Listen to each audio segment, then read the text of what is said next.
आइए अब युवा मामलों के विभाग से चयनित हुए प्रतिभागियों का स्वागत करते हैं। जोश और उत्साह के साथ 147वीं सरदार पटेल की जन्म जयंती पर बुलाते हैं हरियाणा की भूमिका को।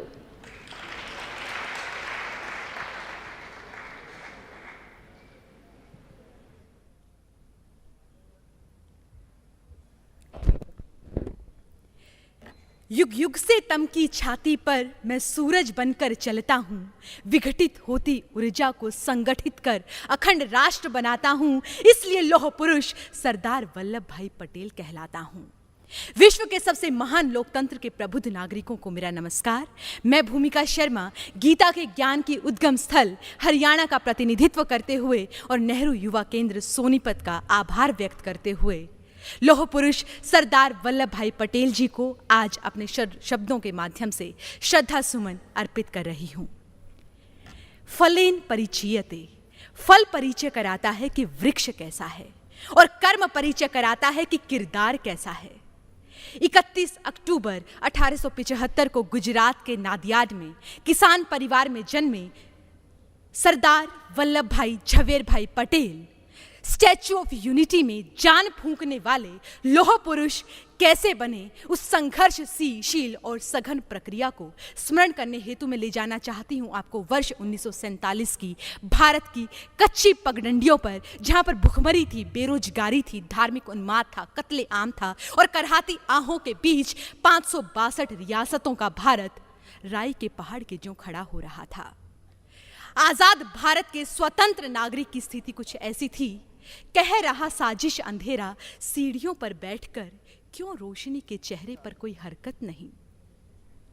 मोहम्मद अली जिन्ना उस गांव की दकियानूसी अनपढ़ सास की तरह थे जो बंटवारे में सब कुछ आधा आधा चाहते थे, पैसा, सेना, सोना। उस समय कड़ी निंदा करते हुए सरदार वल्लभ भाई पटेल ने मोहम्मद अली जिन्ना को कहा था कि यदि सब कुछ आधा आधा चाहिए तो आपके बनाए गए अलग मुल्क पाकिस्तान को भारत के कर्ज में भी 50% की भागीदारी दर्ज करानी होगी। और नतीजा ये हुआ कि मोहम्मद अली जिन्ना इस नैतिक जिम्मेदारी से कन्नी काट गए। 1928 के बारडोली सत्याग्रह से महात्मा गांधी के एकलव्य कहे जाने वाले सरदार पटेल देश के पहले उप प्रधानमंत्री और गृह मंत्री ने 562 रियासतों का भारत में विलय उस समय किया। अपना लोहा उस वक्त मनवाया जब विरोधी ताकतों का लोहा गर्म था।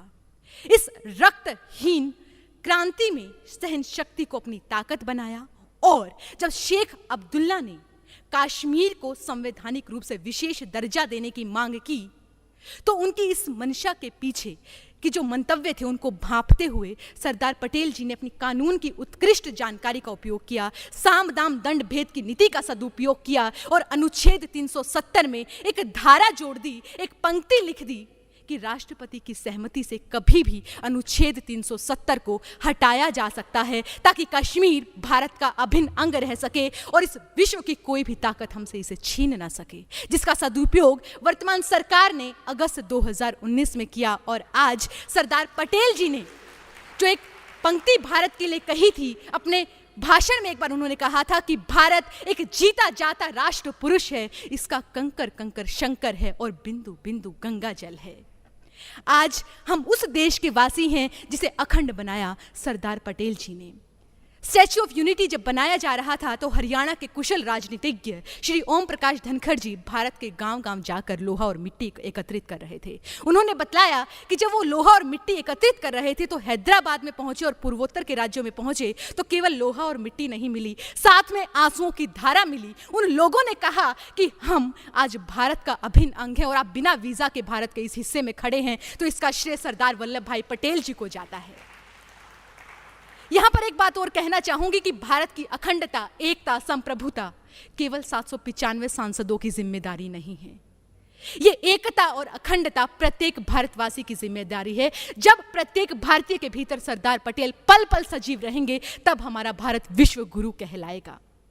अंत में अपनी वाणी को विराम देते हुए लोकतंत्र के इस पावन मंदिर की पवित्र धरा को शत शत नमन करती हूं और दो पंक्तियों से अपनी वाणी को विराम दूंगी।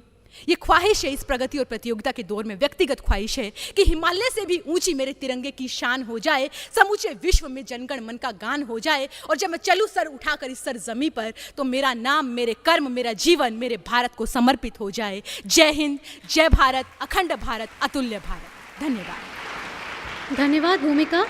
राष्ट्रीय एकता के लिए सरदार वल्लभ भाई पटेल के योगदान को भुलाया नहीं जा